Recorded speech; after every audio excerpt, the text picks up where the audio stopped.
হামলাকারীদের 24 ঘন্টার ধরতে 24 ঘন্টার আলটিমেটাম দিয়েছে মেট্রোপলিটন পুলিশ।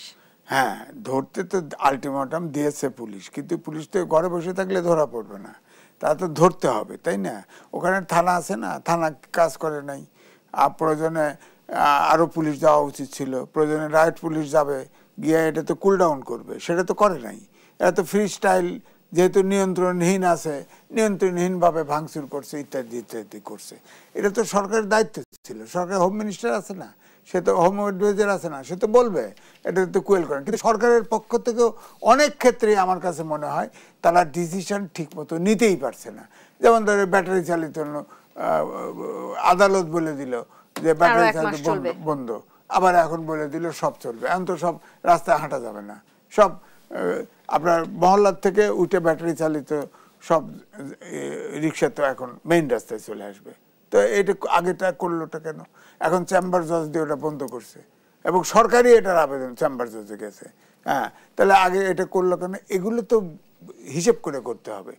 এই জন্য আমি বলছি যে তার অনেকগুলো আন্তর্জাতিক প্রতিষ্ঠান রিপোর্ট দিচ্ছে, তার ভিতরে ধরেন ক্রাইসিস গ্রুপ একটা আছে, যে কোনো দেশে সরকার পরিবর্তন ঘটলে, কোনো সমস্যা থাকলে তারা কিন্তু ওগুলো তুলে ধরে এবং সমাধানের পথ দেয়। তা আমাদের দেশে যে সমাধানের কথা বলেছে, যে অন্তর্বর্তীকালীন সরকারকে রাজনৈতিক দলগুলোর সাথে সম্পর্ক বাড়াতে বলেছে। সম্পর্ক থাকতে হবে, কারণ দেশ চালাতে হলে তাদের সাথে সম্পর্ক, কারণ এই যে আপনার যে সব উপসর্গ শুরু হয়ে গেছে, এটা নিয়ন্ত্রণ করতে হলে যদি বোঝে যে রাজনৈতিক দলগুলো আছে, তাহলেও কিন্তু এমনিতেই তাদের এরকম আপনার ভাঙচুর করে তাহলে আপনি আসলে আমরা আসলে এই ধরনের কোনো শঙ্কা করতে পারি কিনা যে রাজনৈতিক দলগুলোর সাথে অন্তর্বর্তীকালীন সরকারের এক ধরনের দূরত্ব সৃষ্টি হচ্ছে এবং সেই সুযোগটাও আসলে কোনো না কোনো পক্ষ কাজে লাগাচ্ছে? অবশ্যই। আপনার ধরেন রাজনৈতিক দল কি বলতেছে, বলতে রোড ম্যাপ দেন। রোড ম্যাপ দিতে অসুবিধা কি?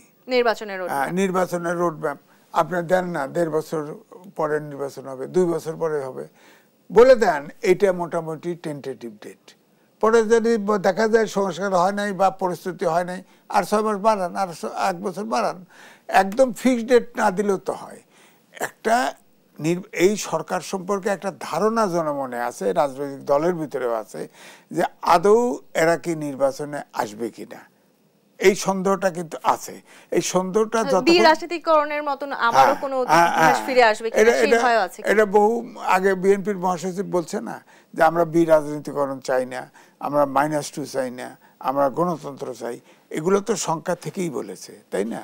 সংখ্যা থেকেই বলেছে।